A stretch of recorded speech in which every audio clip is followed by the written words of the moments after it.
Thanksgiving used to be sacred, not because it was perfect or full of joy, but because it was the one day I could almost pretend I belonged.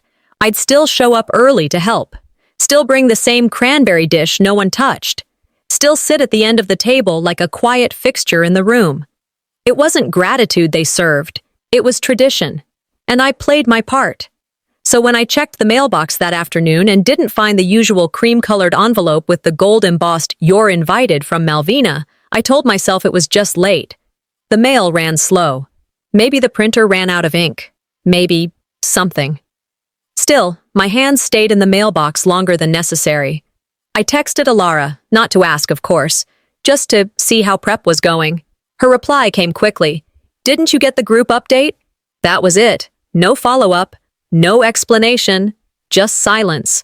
I stared at the message for a long time, like maybe if I blinked hard enough, another bubble would appear. But nothing did. Later that evening, I opened the family group chat, only to realize I couldn't. It was gone. Or rather, I was gone. Removed. No warning. No word. Just out. Keenan was coloring at the kitchen table. He looked up when he saw my face. "Did Grandma forget us this year?" I smiled, like I always do when my heart cracks in places it's already been broken. "Maybe she's just busy." He nodded and kept coloring, believing me because he still could. I went to pour myself some water. The glass trembled slightly in my hand. It wasn't rage, not even sadness, just that old familiar feeling of being pushed aside like I was never really meant to be there in the first place. It's funny how silence becomes your native language after years of learning not to ask questions that no one plans to answer. I remembered the last time I spoke in that group chat. It was after Harlan passed. I wrote, "Thank you all for the prayers." No one responded. The next morning, I folded Keenan's laundry with the same care I folded my grief. Shirts sorted by color, socks matched like little efforts at control. At the library, I shelved books while nodding politely to strangers who didn't know that my world was shrinking. At lunch, I sat alone, scrolling through emails. I noticed one about the family gift exchange. My name wasn't listed, not even in the CC. I searched my name again. Nothing. It wasn't an argument. It wasn't a slap. It was worse. It was being deleted in real time, and no one saw anything wrong with it. I didn't feel angry, just reduced. I was never angry. I was invisible. That night, Keenan brought out a folded construction paper card. On the front was a crayon turkey with too many feathers. Inside, in his careful, second-grade handwriting, "I love you, Grandma. Happy Thanksgiving," he said. "Can we give it to her Thursday?" I nodded. Because how do you tell a child that love sometimes doesn't bounce back? When he went to bed, I pulled out my journal, flipped past pages of unspoken things. I wrote one line. Should I be the bigger person, or just stop pretending to be welcome? I stared at it, and then came his voice from the room down the hall, soft, almost a whisper. "I hope Grandma likes my card." It hit deeper than anything anyone else had said. This wasn't about me anymore. It was about him. The same cycle. The same silence. I couldn't sleep. Late into the night, I scrolled through Facebook. There it was, Alara's post. Thanksgiving planning night. Can't wait to see everyone. Everyone. The photo had smiling faces, wine glasses, pie crusts in progress. I zoomed in. On the fridge behind them, a color-coded schedule. Names scribbled in marker. Alara, Rachel, Tom, even the new neighbor's daughter-in-law. Not mine, not Keenan's. 12 likes, 1 comment. So excited. I closed my phone. Tucked the blanket a little tighter around Keenan, who'd wandered into my bed sometime after midnight. He moved in his sleep and mumbled something. I didn't catch it. "It's okay," I whispered, but it wasn't. The school conference was set for 3:15. I left work a little early, signed out without saying much, and made the short drive over. It was one of those clear sky afternoons, deceptively calm. The kind where you think nothing bad can happen. I remember thinking that. I remember wishing it were true. Keenan's teacher, Ms. Hall, greeted me with a smile that didn't quite reach her eyes. She motioned for me to sit across from her desk.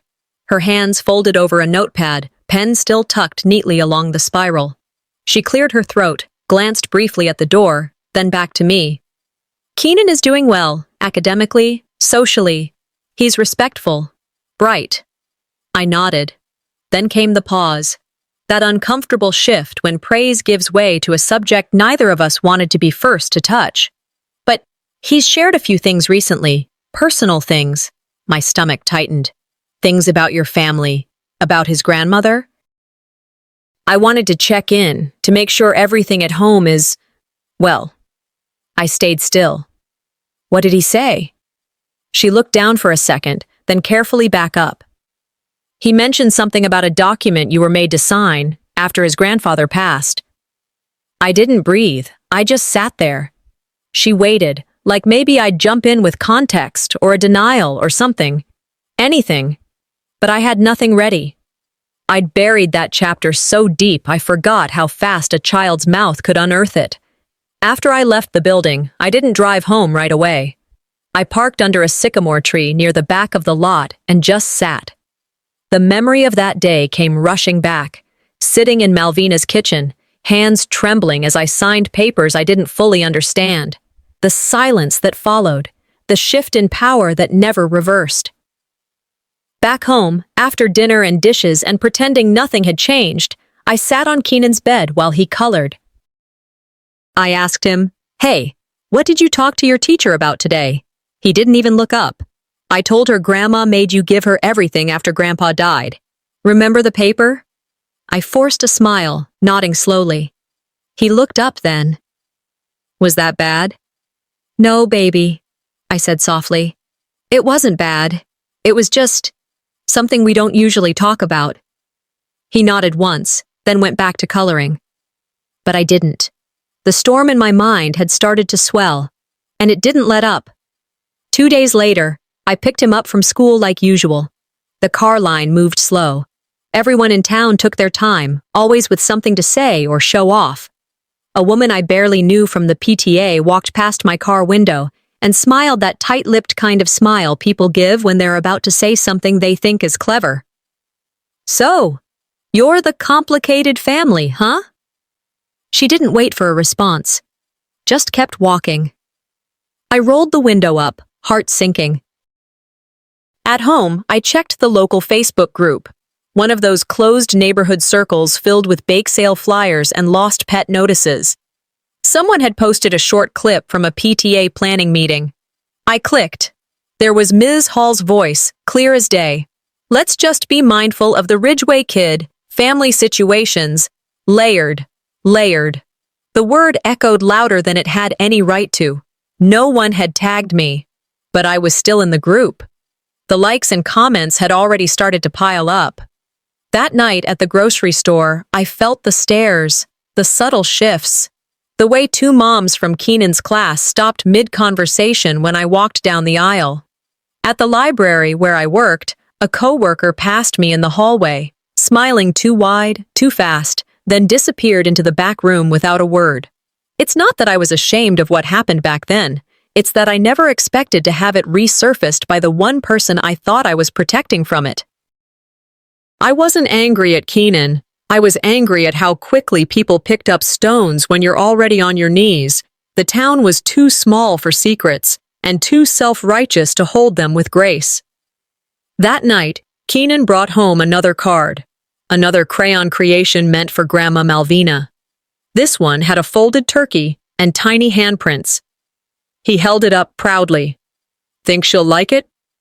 I bit my tongue, because I wanted to scream that she didn't deserve it, that she'd taken everything from us and still walked around like a saint.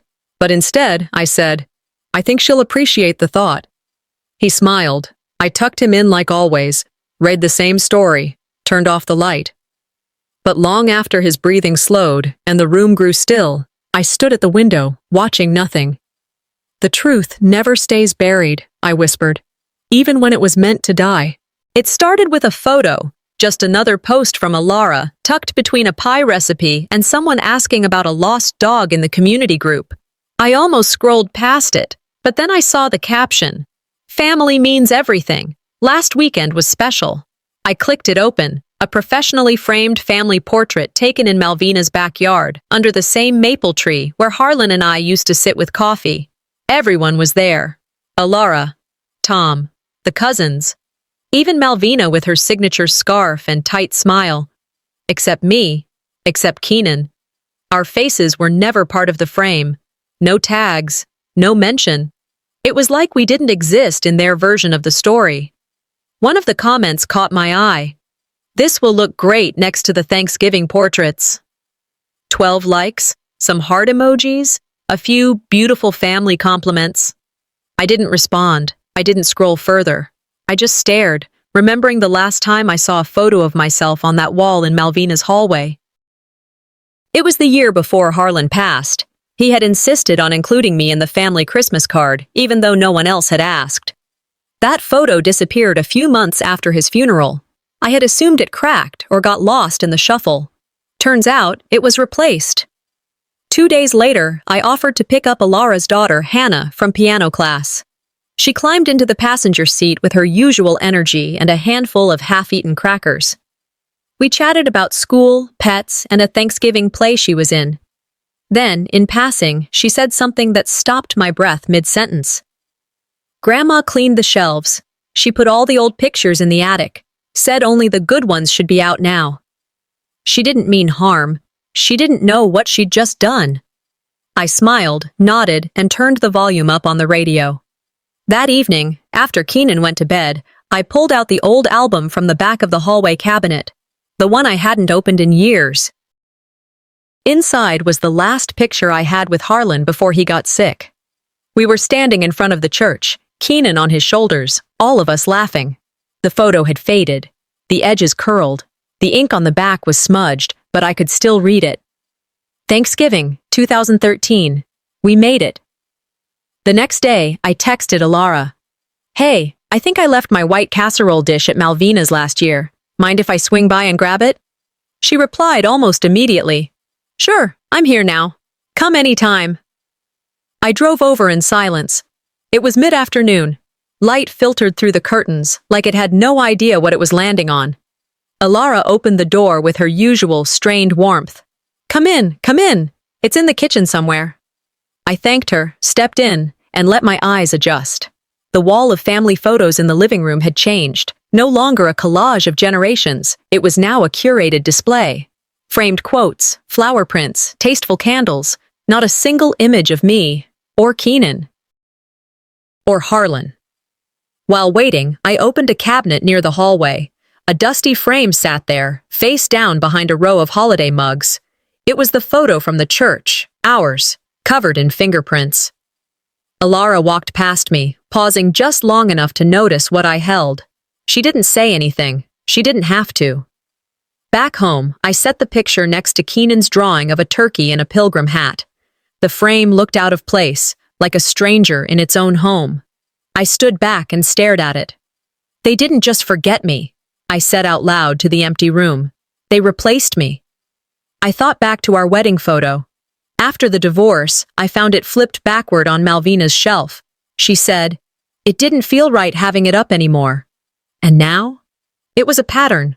I wondered how many mothers, daughters, sisters had been boxed up and stored away like seasonal decorations, rewritten out of the narrative the moment they stopped serving someone else's story.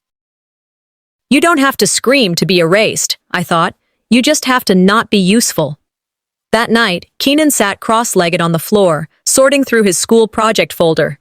He looked up at me. "Will we be in the Thanksgiving photo this year?" I didn't lie. I said, "We'll take our own photo this year." I pulled out the old digital camera from the drawer, the one Harlan used to use, set it on a stack of books, hit the timer, sat beside Keenan on the couch and smiled. The picture was blurry, slightly off-center, but it was ours. I printed it out on the home printer, taped it to the fridge, and pressed a magnet over the top corner to hold it steady. In my journal that night, I wrote one line. "If they've made room for silence, I'll fill it with truth." The call came on a Thursday afternoon. I was closing up the circulation desk when my phone buzzed with a number I didn't recognize. I answered anyway, habit, not curiosity. "Mrs. Ridgway, this is Mrs. Cole, Keenan's school counselor. Do you have a moment? I stepped into the break room and sat down. She sounded kind, but rehearsed, like she'd practiced this. We've been asked to address a delicate matter involving Keenan's recent behavior, she began. I frowned. What behavior? A pause. Then, the name. It's been raised by your mother-in-law, Mrs. Hargrove. The cold settled in my chest. She's requested we take steps to restore familial trust. One idea that was suggested, purely optional of course, is a brief statement from Keenan at tomorrow's school assembly. Something simple, a note of apology, to help clear the air. Apology? I didn't even ask what he was apologizing for. I already knew. They wanted him to say he was sorry for telling the truth. I gripped the edge of the table. They want a child to shoulder the weight of their silence, I whispered, more to myself than her. Mrs. Cole, still warm and patient, said, It's meant as a healing moment. But healing, I've learned, only works when the wound is theirs, too. The next morning came quicker than I was ready for. I dropped Keenan off and parked across the street, walking toward the school gym like I was walking into court. The bleachers were packed. Parents, faculty, the local paper's photographer. Malvina's group was sponsoring the event. It said so right there on the program. Thanksgiving Assembly, honoring legacies of grace. I sat near the middle, not too close, not too far. I didn't want to be noticed, and I didn't want to miss anything. The principal stepped up, polished as always, and welcomed everyone. Speeches began about kindness, family, the silent heroes of tradition. Then came the slideshow, photos of smiling kids with their grandparents. A shot of Malvina with Keenan from years ago, cropped tightly around them, no trace of me.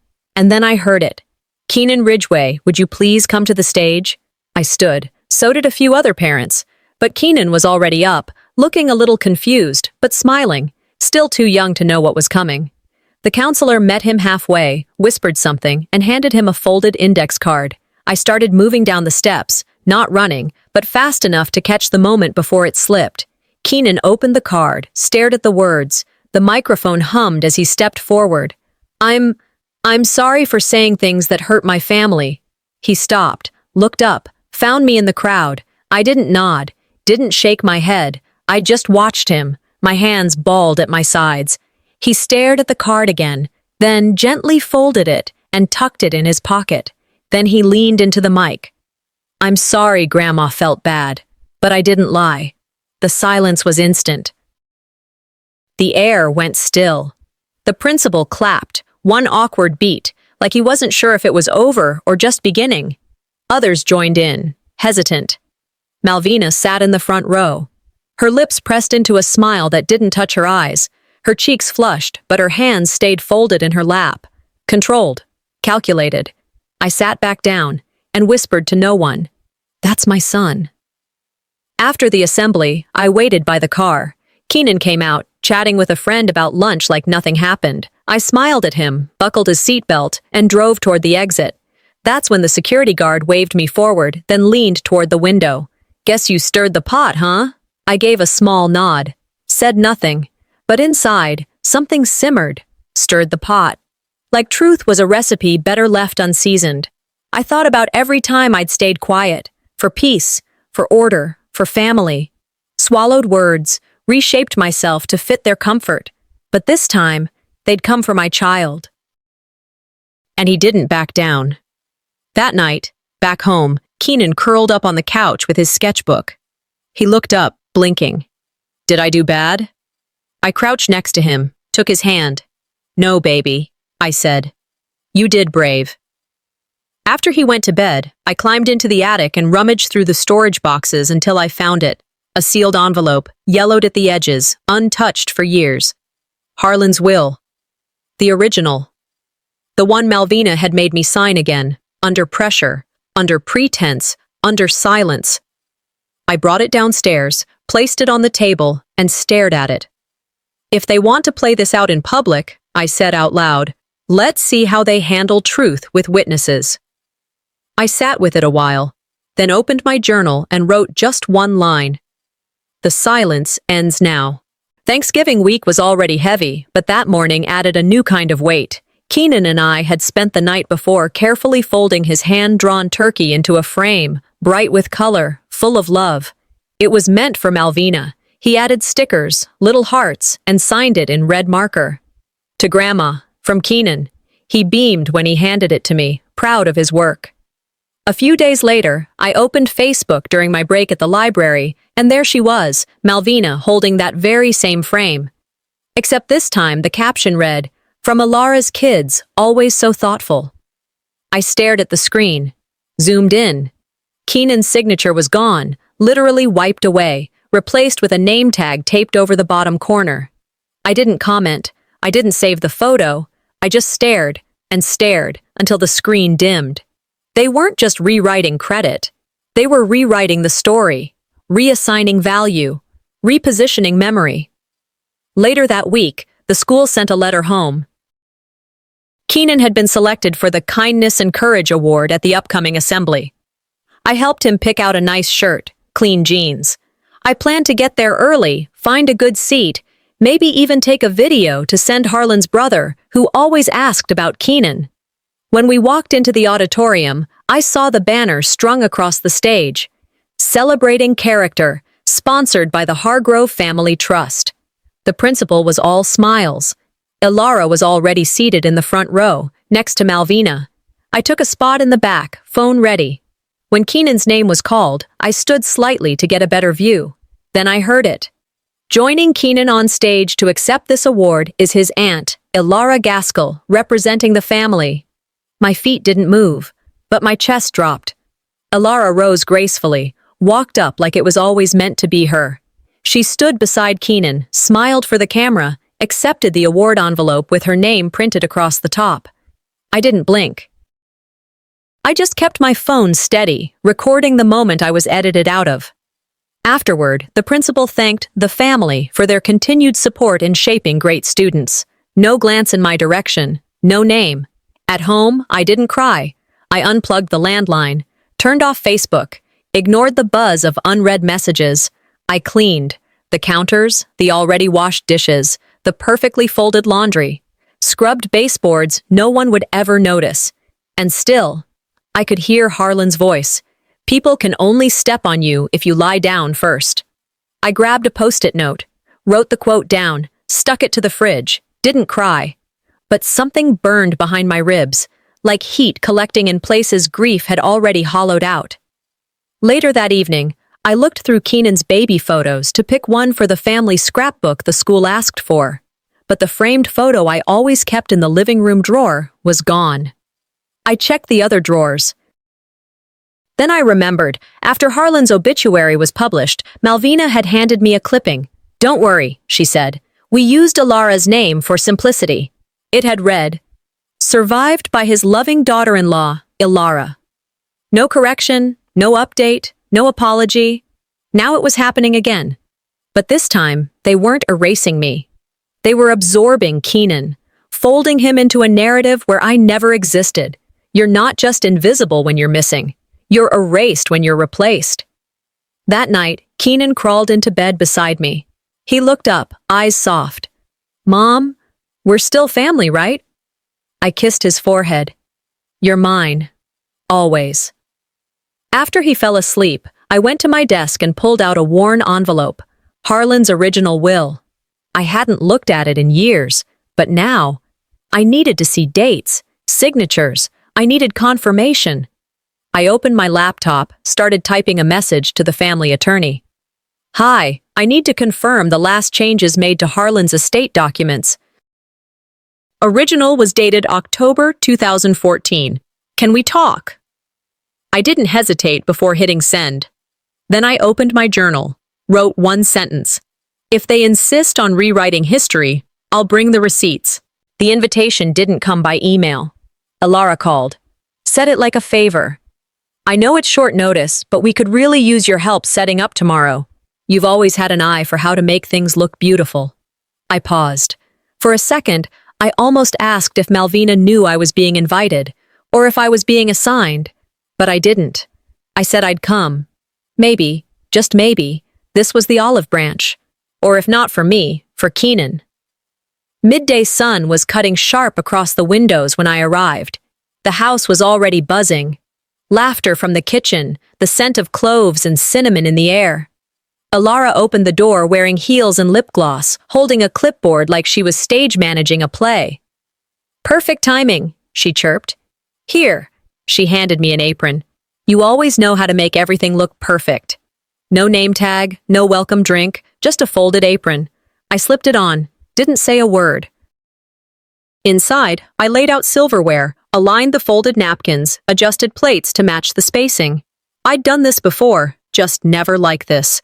As I leaned over the table, smoothing a crease in the table runner, I noticed the place cards, each one handwritten in Alara's cursive: Malvina, Tom, Alara's kids, even Rachel's boyfriend, who'd only been around for 3 months. No card for me, none for Keenan. I cleared my throat and asked as casually as I could, "Should I add ours?" Alara didn't look up from her list. "Oh, no, you're just helping with prep. Malvina thought it might be too awkward otherwise." I nodded slowly, kept arranging forks.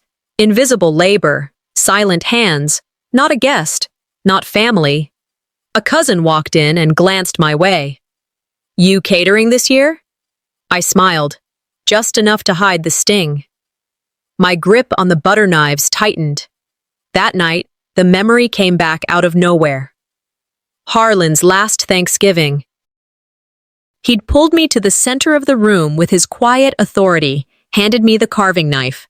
"Tired of hearing everyone else," he'd said. "This house should hear your voice for once." And they did. Just that year. Just once. I'd forgotten that warmth until I stood there again, wearing an apron, folding napkins, not being seen. I stepped outside. The breeze hit harder than I expected. Sat down on the bench by the garden, away from the voices. I pulled out my phone and opened a message draft to Malvina. "This stops tomorrow." I typed it, read it, didn't send it. I saved it. Keenan arrived a few minutes later. Alara had sent for him, said he could drop off his school project for the table display. He walked in proudly, holding his construction paper turkey in a frame. Before he could even say anything, a woman looked over and said, "Oh, you with the catering, hun? Could you help refill the pitcher?" Keenan blinked, then turned to me. "Are we the helpers now?" I looked at him, really looked. He wasn't upset, just confused. That's when something inside me, whatever had been quiet, whatever had swallowed every dismissal up to now, stood up. And so did I. I walked into the kitchen, took off the apron, folded it, and placed it on the granite counter like I was returning something that never belonged to me. Alara was there, organizing wine glasses. She looked up, half smiling. "All set?" I didn't raise my voice. "You've mistaken my kindness for permission," I said. "That won't happen again." Her smile faltered, just slightly. I didn't wait for her reply. I found Keenan by the entryway, took his hand. We walked out. The air outside felt heavy and clean, all at once. At home, I didn't sit down.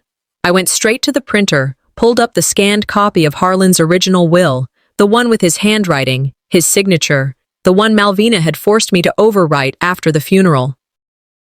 I printed 3 copies. I put them in a folder. Then I wrote in my journal, "Tomorrow, they'll meet the woman I was before I learned to shrink." The envelope was off-white, no return address, no signature, just my name, printed faintly in what looked like a half-used ink cartridge. Inside, a single card. "You are cordially invited to the annual Women's Thanksgiving Tribute, hosted by the Hargrove Legacy Circle."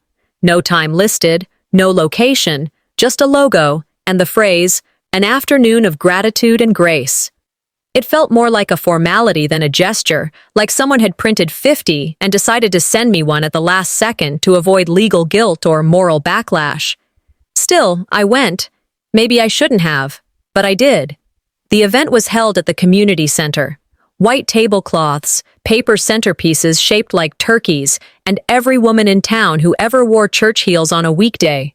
I checked the program. My name wasn't listed. No seat reserved. No acknowledgement of my RSVP. Alara greeted me with a smile that was more muscle than warmth. "Oh, you came. We didn't think you'd actually show." But you're welcome to observe, of course. Observe. I nodded and took a seat in the back. Sometimes you watch the theater just to see who's writing the script. A few speeches came and went, school principals, church leaders, a retired nurse. Then Malvina took the stage. The microphone was kind to her voice. Polished, controlled. She thanked everyone for their contributions to generational wisdom, then moved on to her tribute. I've been blessed, she began, to be surrounded by women of quiet strength, women who serve without complaint, women who understand that legacy is not made from noise, but from quiet faith. She named names, Ilara, Ilara's mother. 2 other daughters-in-law I hadn't seen in years, a neighbor who once brought her soup when she was ill. No mention of me, not even a side nod. She ended with, some women build quietly, some just watch. The applause was generous. I didn't clap. I sat there, skin hot, heart slow.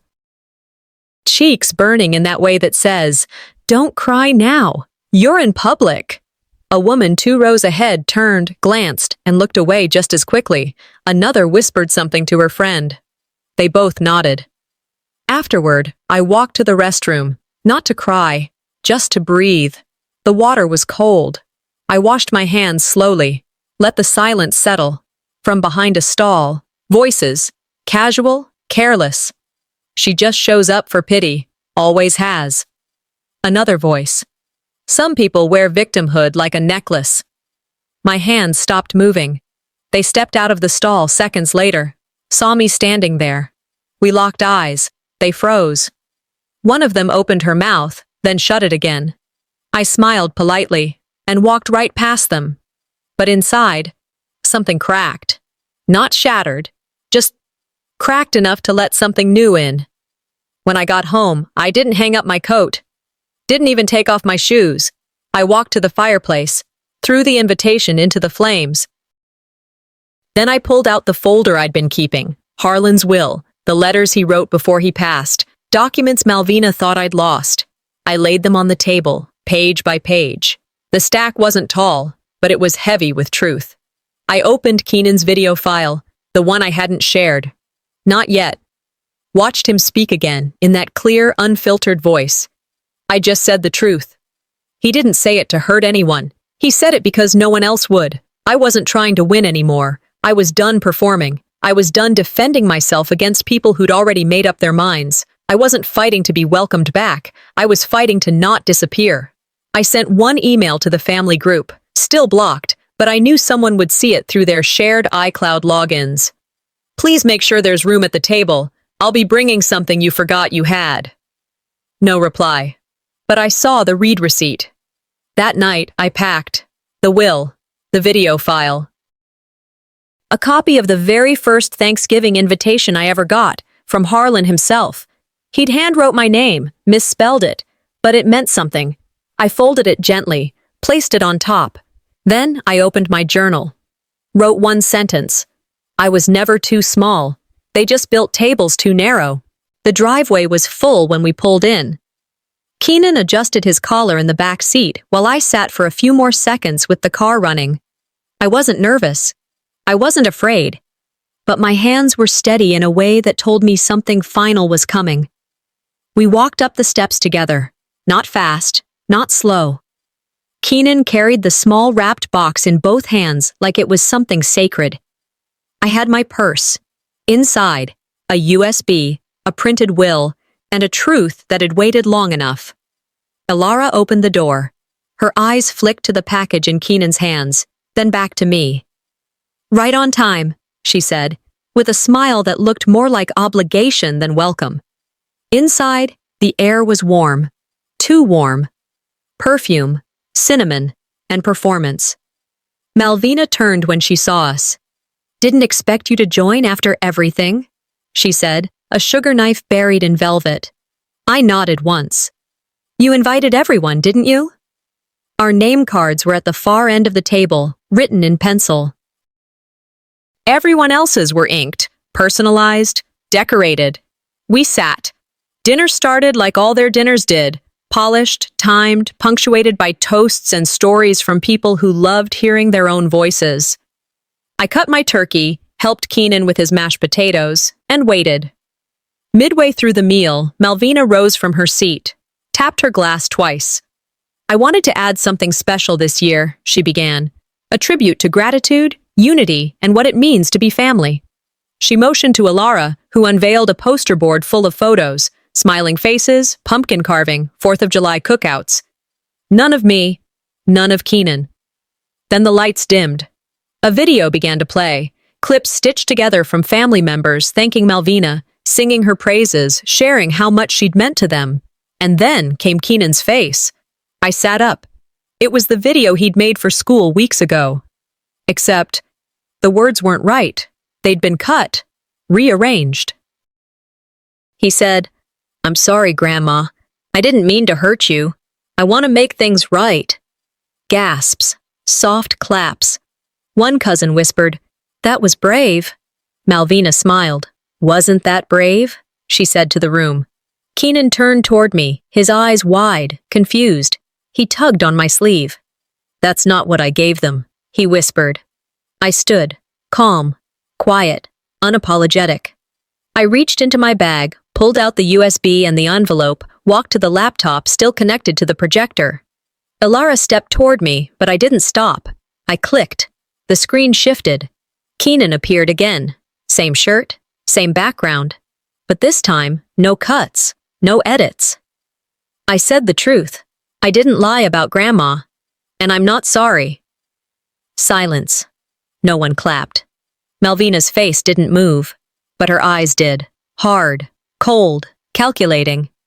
A few family members looked down. One cleared her throat. Alara reached for her wine glass like it might save her.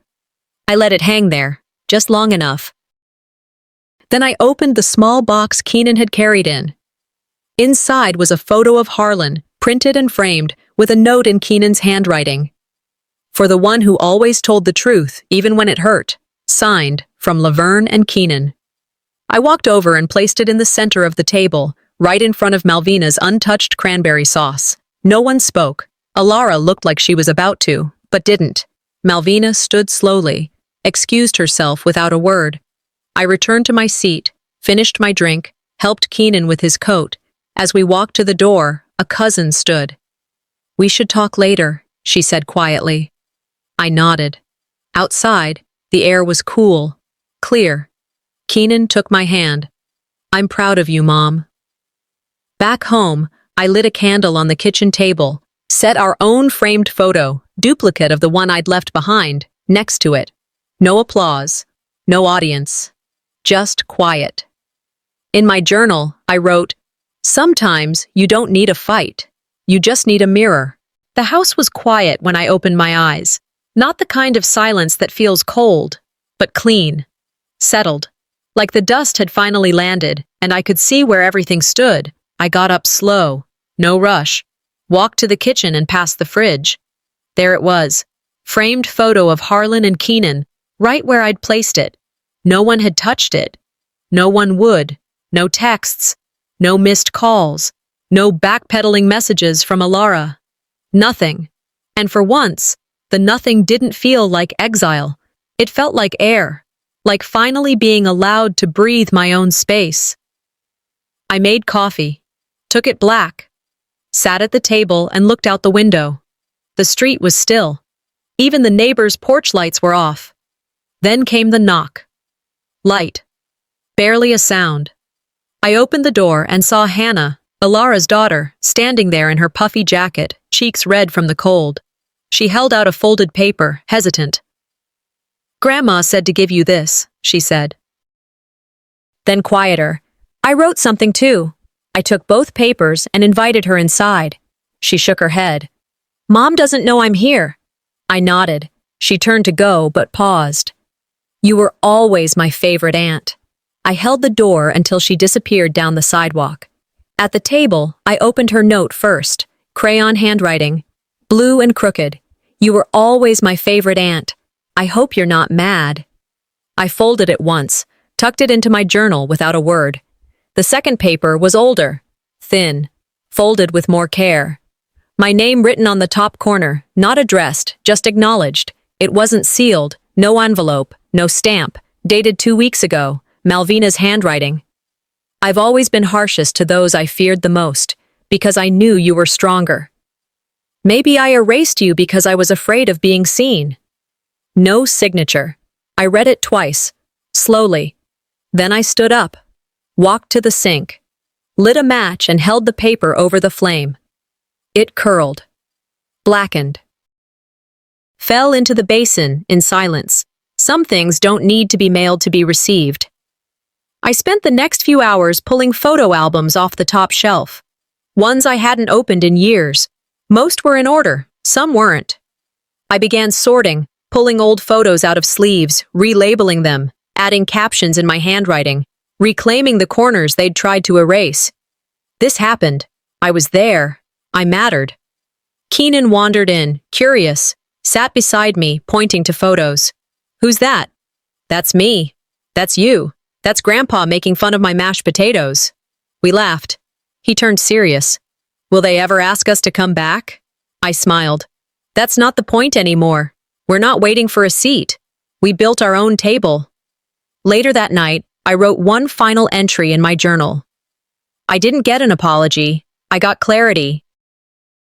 And sometimes, that's better. I closed the book and placed it beside the framed napkin Harlan once folded into a red leaf. The first Thanksgiving I was ever invited to. Keenan and I ate leftovers at the table, lit 2 candles, said nothing special, but he raised his glass of apple juice and said, "To being exactly who we are." I nodded, and that was enough.